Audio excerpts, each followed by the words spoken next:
Selamat pagi, Bu. Apa kabar hari ini? Baik, Bu. Kenapa kelasnya kotor sekali? Tidak menyapu kah tadi? Coba minta tolong kepada anak-anakku dibersihkan dulu yang kertas di bawah mejanya biar pembelajaran kita nyaman. Baik, Dibersihkan Bu. dulu. Sudah, Bu. Oke, terima kasih. Jadi kalau bersih begitu pembelajaran kita nyaman dilihat. Sebelum pembelajaran kita mulai, dipersilakan kepada anak Dorce untuk memimpin kita bernyanyi dan berdoa. Dipersilakan. Ya, teman-teman, sebelum kita memulai pembelajaran kita mengawali dengan menyanyi bersyukur kepada Tuhan. 1, 2, 3. Bersyukur kepada Tuhan. Bersyukur kepada Tuhan, sebab Ia baik. Bersyukur kepada Tuhan. Mari kita berdoa. Terima kasih Tuhan, kami sekarang mau belajar. Tuhan, buka hati dan pikiran kami sehingga materi yang kami pelajari hari ini kami boleh mengerti. Tuhan, di dalam ini doa kami bawa dalam nama Tuhan Yesus. Haleluya, amin. Amin. Terima kasih kepada Dorce. Adakah yang tidak hadir hari ini? Ada, Bu. Siapa? Nevi Samsu, Bu. Oke. Dorce, Hadir, Bu. Yusti Salising, Hadir, Bu. Yelmi, Hadir, Bu. Adri. Hadir, Bu.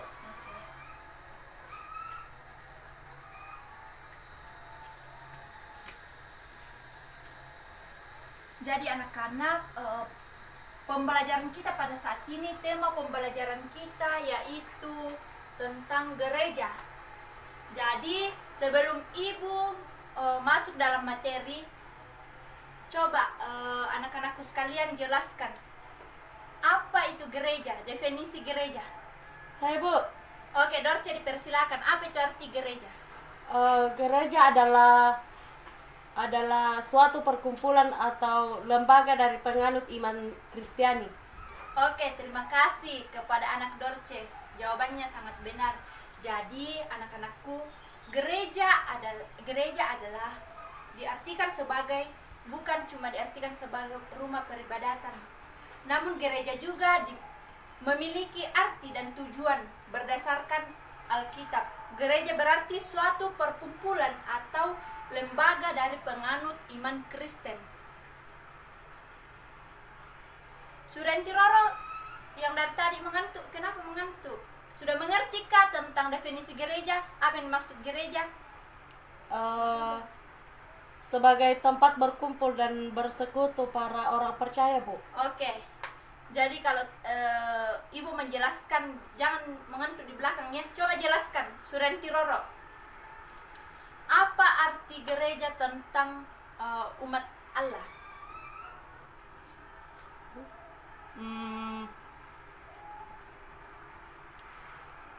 Suatu perkumpulan umat manusia yang percaya dengan Yesus dan beriman, Bu.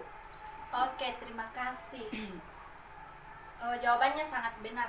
Jadi Ibu akan menambahkan gereja sebagai umat Allah ialah bahwa semua orang atau anggotanya memiliki kesejajaran. Tidak ada istilah yang disebut kelas atau golongan dalam lingkup persekutuan para anggota jemaat karena semuanya merupakan orang terpilih, orang kudus, para saudara seiman. Jadi dalam kitab Matius pasal 16 ayat yang ke-8, Yesus mengatakan, "Aku akan mendirikan jemaatku." Jadi anak-anakku, dalam ayat ini kita bisa mengidentifikasikan pembangunan gereja itu terjadi di waktu yang akan datang. Jadi anak-anakku, apakah sudah dipahami tentang definisi gereja? Apa arti gereja itu? Sudah dimengerti? Sudah, Bu. Oke.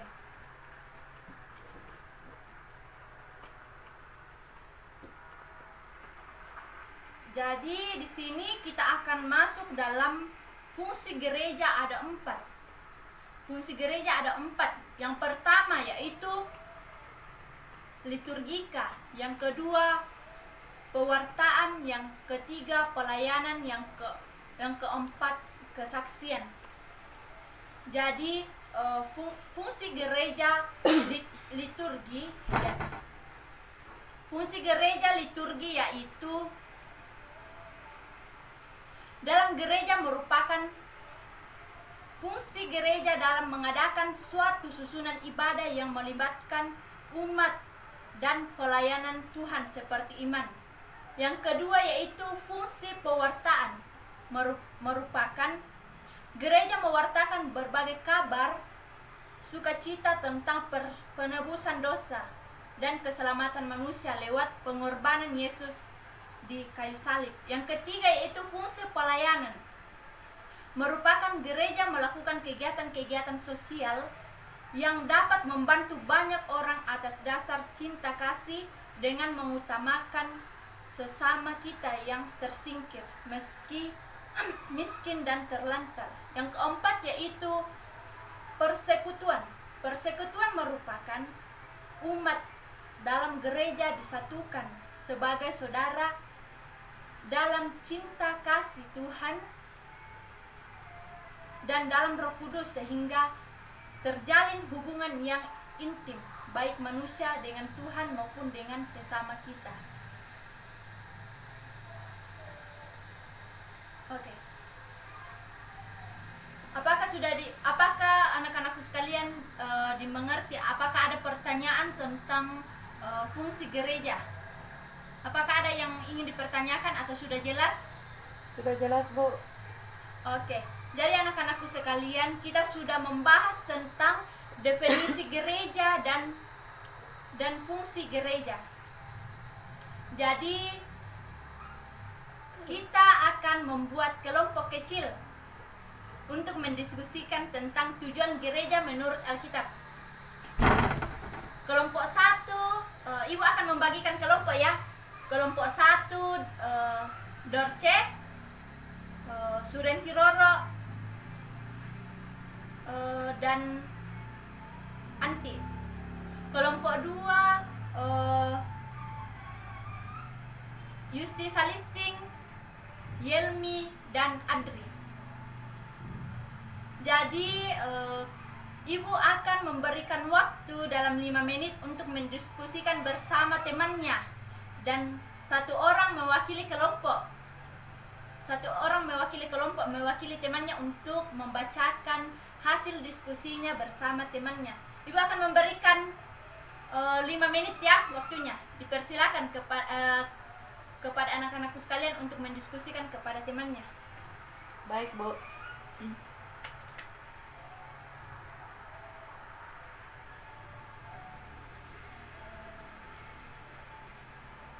Oke, terima kasih. Waktunya sudah habis. Dipersilakan kepada perwakilan kelompok 1 untuk membacakan hasil diskusinya. Untuk mewakili temannya, untuk kelompok 1 dipersilakan. Baik, terima kasih. Kami akan memaparkan hasil diskusi kami dari kelompok 1, yaitu Bu, topiknya tadi apa? Tentang gereja. Tentang gereja. Gereja dalam Alkitab. Gereja menurut Alkitab yaitu 1, mengajarkan pengajaran-pengajaran yang alkitabiah, menyediakan tempat bagi orang-orang percaya untuk bersekutu, menjalankan perjamuan kudus, dan berdoa. Gereja perlu mengajarkan dasar-dasar pengajaran dari Alkitab supaya iman kita memiliki dasar yang kokoh, seperti di dalam Efesus pasal 4 ayat 14 memberitahu kita sehingga kita bukan lagi anak-anak yang diombang-ambingkan oleh rupa-rupa angin, pengajaran, oleh permainan palsu manusia dalam kelicikan mereka yang menyesatkan. Oke, terima kasih kepada kelompok 1. Dipersilakan kepada kelompok 2 untuk membacakan hasil diskusinya untuk mewakili kelompoknya. Dipersilakan. Baik, terima kasih. Kami dari kelompok 2 mau memaparkan hasil diskusi kami, yaitu gereja menurut Alkitab, yaitu mengajarkan dasar-dasar pengajaran dari Alkitab supaya iman kita memiliki dasar yang kokoh. Gereja itu tempat untuk bersekutu, tempat di mana orang Kristen dapat mengasihi dan menghormati satu dengan yang lain, seperti di dalam Roma pasal 12 ayat 10, saling menasehati, dan Roma pasal 15 ayat 14, penuh kasih, mesra dan saling mengampuni. Yang paling terpenting di sini ialah saling mengasihi sebagaimana dikatakan dalam 1 Yohanes 3 ayat 11. Ya, terima kasih, Bu. Oke, terima kasih kepada kelompok 2. Diberi aplaus dulu. Terima kasih, jawabannya sangat memuaskan. Terima kasih kepada kelompok 1 dan kelompok 2.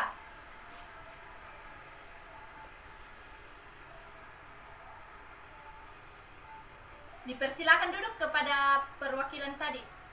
Terima kasih atas diskusinya hari ini.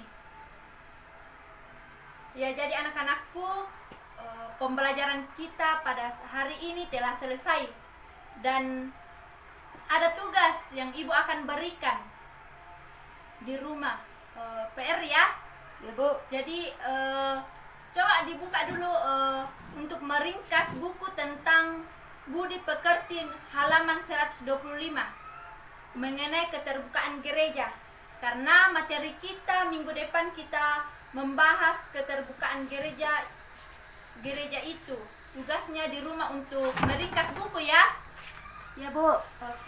Oke, jadi penutupan kelas dipersilakan kepada Suryanti Roro untuk memimpin kita dalam doa. Dipersilakan.